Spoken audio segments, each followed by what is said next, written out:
بسم اللہ الرحمن الرحیم. دیکھیے زندگی میں نا کچھ بھی کرنے سے کچھ بھی کرنے سے پہلے ایک انسان کی سوچ ہونی چاہیے کہ میں نے اس حد تک جانا ہے. زندگی تو ہر کوئی گزار لیتا ہے.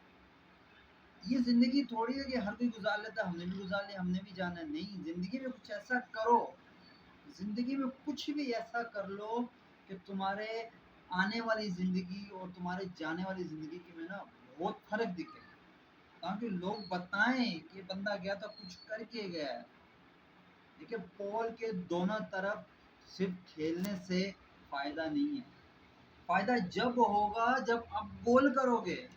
تو زندگی میں انسان کی ایک گول ہونا چاہیے، ایک مقصد ہونا چاہیے کہ میں نے یہ چیز کرنی ہے. وہ کیسے آئے گی؟ اپنا ایک مائنڈ بنانا پڑے گا کہ میں نے ایک چیز زندگی میں کرنی ہے، میرا یہ گول ہے، میرا ایک خواب ہے. خواب انسان کا بڑا